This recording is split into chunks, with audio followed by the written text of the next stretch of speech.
মশলা ও মনের গল্প চ্যানেলে আপনাদের সবাইকে স্বাগত এবং শুভ দীপাবলির প্রীতি ও শুভেচ্ছা সবাইকে।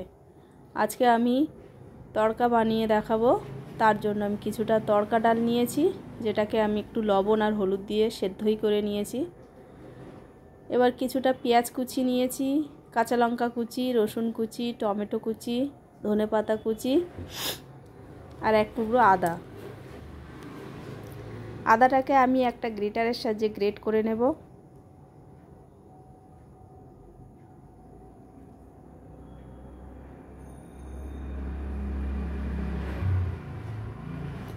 আর লাগছে দুটো কাঁচা ডিম, একটু কাসুরি মেথি,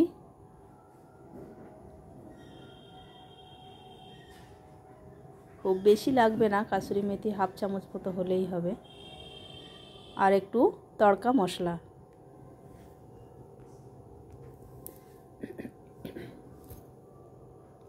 এবার আমি গ্যাসটাকে অন করে একটি কড়াই বসিয়ে দেব।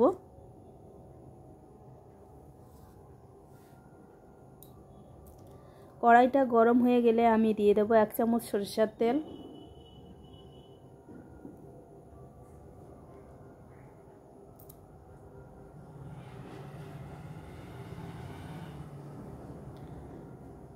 সরিষার তেলটা গরম হয়ে গেলে আমি দিয়ে দেব ডিম।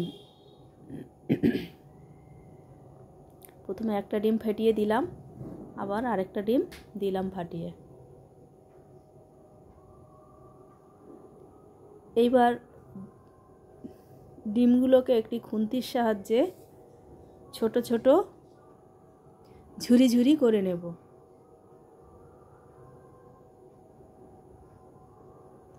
হালকা প্রেসার দিয়েই ঝুরি ঝুরি করে নেব।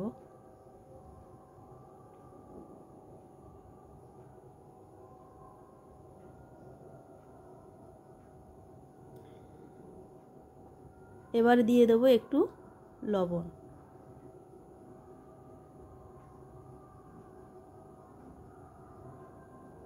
লবণটা দেওয়ার পরে আবারও একটু ভালো করে ডিমটার সঙ্গে মিশিয়ে নেব।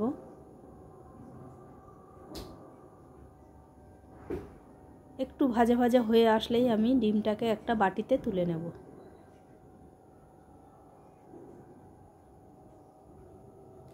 এবার ওই কড়াইতে আবারও দিয়ে দেব 2 চামচ সরিষার তেল।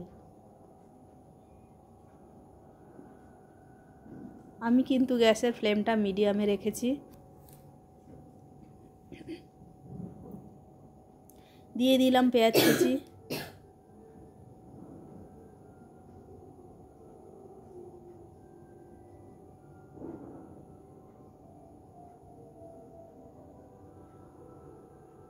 পেঁয়াজ কুচি দেওয়ার পরে ভালো করে নেড়ে নেব। একটু লাল লাল হয়ে আসলে দিয়ে দেব রসুন কুচি।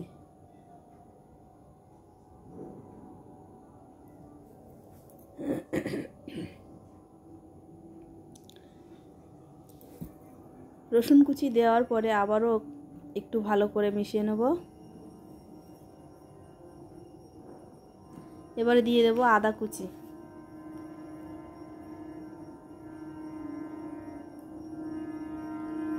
পেঁয়াজ, রসুন, আদা কুচি কাঁচা গন্ধটা চলে গেলে দিয়ে দেব টমেটো কুচি,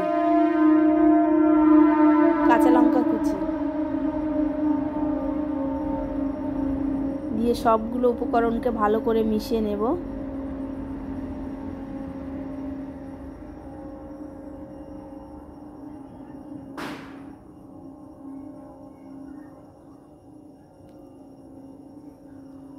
এবার দিয়ে দেব হাফ চামচ লবণ, হাফ চামচ হলুদ গুঁড়ো দিয়ে আবারও একটু সব উপকরণকে ভালো করে মিশিয়ে নেব।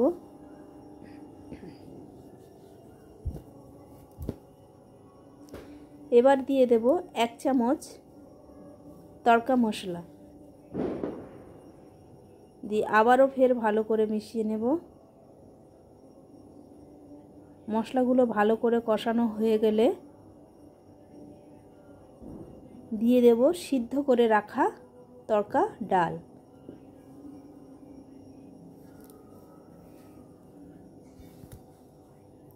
তড়কা ডালটা দেওয়ার পরে সব মশলার সঙ্গে ডালটাকে ভালো করে মিশিয়ে নেব।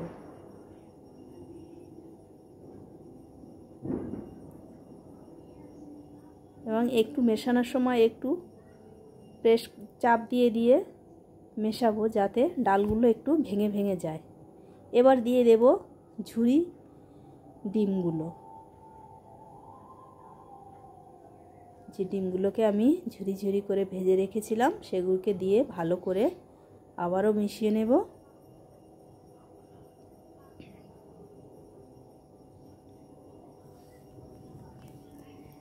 এবার দিয়ে দেব একটু গরম জল।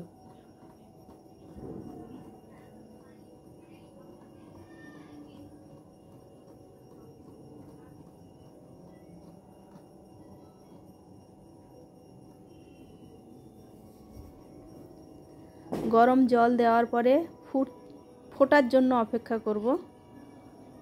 একটু বেশ খানিকক্ষণ ফুটে আসলে দিয়ে দেব আবারও একটু তড়কা মশলা, হাফ চামচ কাসুরি মেথি,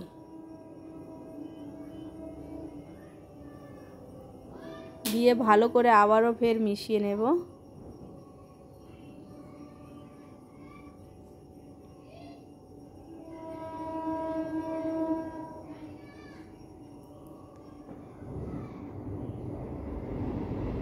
এবার সব শেষে দিয়ে দেব ধনেপাতা কুচি, জাস্ট উপর থেকে ছড়িয়ে দিয়ে একটু খুন্তির সাহায্যে মিশিয়ে নেব। ব্যাস, আমার কিন্তু তড়কা তৈরি হয়ে গেছে। আপনাদের রান্নাটা কেমন লাগলো অবশ্যই জানাবেন।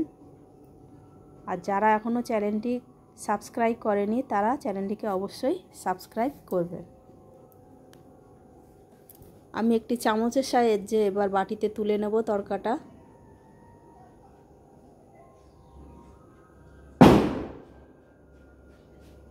দেখুন তড়কাটা কত সুন্দর হয়েছে।